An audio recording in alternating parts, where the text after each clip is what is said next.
Hello my dear friends. तो ये है question number 74 most important question series का। 73 से मिलता जुलता है क्वेश्चन नंबर 73 से मिलता जुलता है क्वेश्चन। तो क्वेश्चन कह रहा है कि फॉर व्हाट वैल्यू ऑफ के will the following pair of equations have infinitely many solutions. ठीक है, और आपके पास दो इक्वेशंस यहाँ पे गिवन है। तो वीडियो को एक बार पॉज कर लीजिए, सॉल्व कर लीजिए। अगर आपने 73 किया होगा तो 74 वाला ये क्वेश्चन काफी ईजी है, आप बहुत आराम से कर सकते हैं। ठीक है, तो आई होप आपने सॉल्व कर लिया। फिर भी मैं 3 तक काउंट करूंगा, उसके बाद सॉल्यूशन बताऊंगा। 1 2 3। Okay, let us see the solution. कह रहा है कि फॉर व्हाट वैल्यू ऑफ के will the following pair of equations have infinitely many solution. तो हमको आप ध्यान दीजिए और बताइए। देखिए, 3 कंडीशंस होते हैं। ठीक है, 3 कंडीशंस कौन कौन से? एक तो होता है यूनिक सॉल्यूशन वाला, यूनिक। ठीक है, यूनिक सॉल्यूशन, इसके लिए एक केस होता है, अभी लिखा जाएगा। एक होता है इनफाइनाइट मेनी सॉल्यूशन, जो हमारे पास इस समय दिया हुआ है, infinite. Infinite many solution, infinite solutions. ठीक है, इनफाइनाइट मेनी सॉल्यूशन या मोर देन वन सॉल्यूशन, बहुत सारे नाम है इसके। और एक होता है नो सॉल्यूशन का केस, नो सॉल्यूशन। ठीक है, तो ये हमारे पास 3 केसेस हैं। यूनिक सॉल्यूशन के लिए होता है A1/A2 not equal to B1/B2, that's it. ठीक है, इनफाइनाइट सॉल्यूशन के लिए होता है A1/A2 is equal to B1/B2 is equal to C1/C2, और यही वाला हमको यूज करना है अभी जो गिवन क्वेश्चन है। नो सॉल्यूशन के लिए भी देख लीजिए क्या होता है, याद करिए। A1/A2 equal to B1/B2 is not equal to C1/C2। ठीक है, ये होता है आपका नो सॉल्यूशन वाला केस।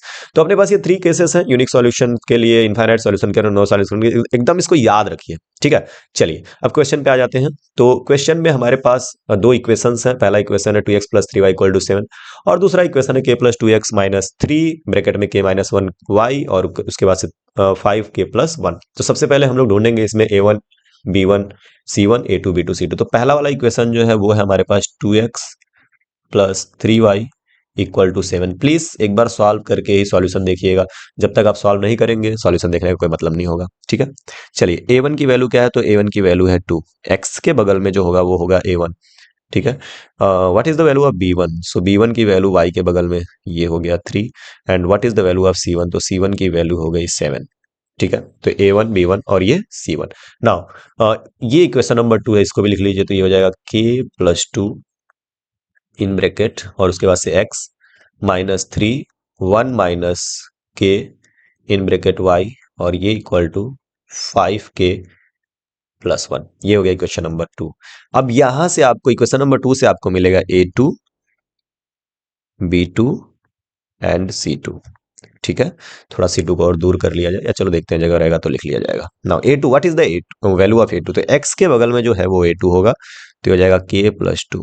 ठीक है, comma what is the value of B2? y के बगल में ये जो माइनस 3 1 माइनस के है, ये पूरा का पूरा हो गया आपका B2। और C2 क्या होगा? तो जो इक्वल के इस तरफ हो गया 5k प्लस 1, जिसमें x और y दोनों ही नहीं होते हैं, वो हो गया C2। तो हमारे पास अब A1 B1 C1 A2 B2 और C2 है। Now case for infinitely many solution, for infinitely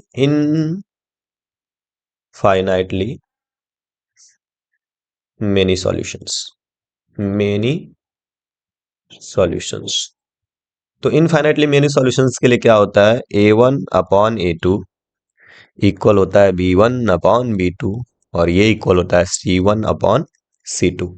ठीक है, नाउ अब क्या करेंगे? हम यहां पर वैल्यूज पुट करेंगे। ठीक है, तो A1 की वैल्यू है 2 अपॉन A2 की वैल्यू क्या है? k प्लस 2, और ये equal to B1 B1 B1 B1, what is B1 B1 B1 B1 B1 is 3, and B2 B2 B2 B2 minus 3 1 minus के। ठीक है, और ये equal to what is C1? तो C1 की वैल्यू अपने पास है 7, यहाँ पे 7 है देखो C1 की वैल्यू, और C2 की वैल्यू क्या है? 5k plus 1। तो इतना वर्क आपको करना है। सबसे पहले आपको A1 B1 C1 और A2 B2 C2 आइडेंटिफाई करना है। इनफाइनाइटली मेनी सॉल्यूशंस के लिए आपके पास केस है, इसको लिखिएगा और इसमें वैल्यूज पुट कर दीजिएगा। नाउ करना क्या है कि अब इसको सॉल्व कर लेना है। तो चलिए इसको नेक्स्ट पेज पर सॉल्व करेंगे। अब यहां पर आप किसी दो को इक्वल कर लीजिए। तो पहला और तीसरा मैं इक्वल कर ले रहा हूं। ठीक है, तीनों ही आपस में इक्वल है ना, जैसे मैंने बोला कि x equal to Y equal to Z. तो मैं x इक्वल टू जेड भी तो लिख सकता हूँ, मतलब इन दोनों को भी तो आपस में इक्वल दिखा सकता हूँ। सो दैट इज वाई मैं यहाँ पे लिखूँ अगर कि ये इम्प्लाइज का साइन है 2/k+2 is equal to 7/5k+1, तो ये गलत नहीं होगा। ठीक है, अब क्रॉस मल्टीप्लाई करेंगे तो ये हो जाएगा 2 और यहाँ पे हो जाएगा 5k+1 इज इक्वल टू 7 और यहाँ पे हो जाएगा k+2।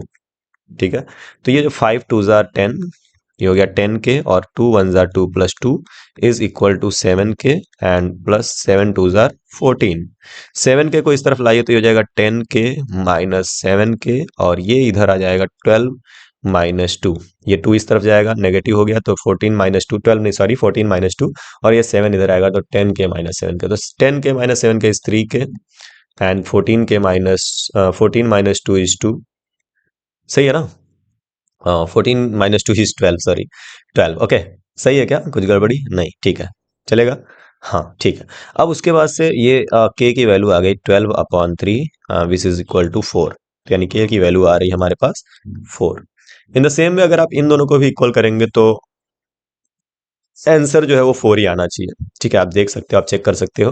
तो ये आप और करके मतलब और करके लिख सकते हो। और अब इसको अगर हम दोनों इन दोनों को सॉल्व कर लें तो ये हो जाएगा 2/k+2 is equal to 3/-3 1 - k। ठीक है, 1 - k ना, माइनस का अंदर प्रोडक्ट कर दो, दीजिएगा 2k+2 इज इक्वल टू ये 3/3 और ये माइनस अंदर जाएगा तो ये हो जाएगा k-1। आप ये बात समझ रहे हो? जैसे -3 था और 1 - k था ना, जब इस माइनस को अंदर भेजे तो ये 3 तो यूं ही रहेगा, माइनस अंदर जाके -1 और माइनस माइनस प्लस के हो जाएगा। इसको सीधा करके लिख लेंगे तो ये हो जाएगा 3k - 1। दैट्स इट, वही मैंने लिखा है यहाँ पे। ठीक है, अब ये 3 से ये 3 कट जाएगा, यहाँ पे 1 आ गया, यानी कि 2/k+2 इज इक्वल टू आ गया 1/k-1। क्रॉस मल्टीप्लाई करेंगे तो ये हो जाएगा 2k-1 is equal to k+2।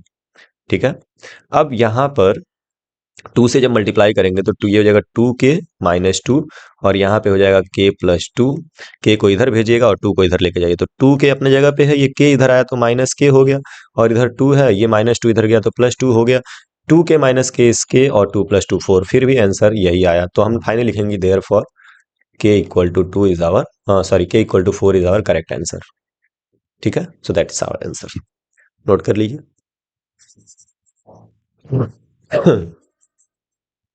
हो गया नोट? चलिए इरेज करते हैं और बढ़ते हैं नेक्स्ट क्वेश्चन की तरफ। 1 2 3 डन। सो नेक्स्ट क्वेश्चन आपका है क्वेश्चन नंबर 75 और ये बड़ा अच्छा क्वेश्चन है, प्यारा क्वेश्चन है कि solve the following pair of equations. Equations दिए हुए हैं, यहाँ पे सॉल्व करना है और आपको x और y की वैल्यू बतानी है। x की वैल्यू क्या होगी और y की वैल्यू क्या होगी, तो एक बार ट्राई कर लीजिए। ट्राई करने के बाद से अपना जो भी आंसर आएगा उसको कमेंट बॉक्स में छोड़िएगा। सॉल्व करेंगे इसको नेक्स्ट वीडियो में, तब तक के लिए बाय बाय, पढ़ते रहिए और खूब आगे बढ़ते रहिए।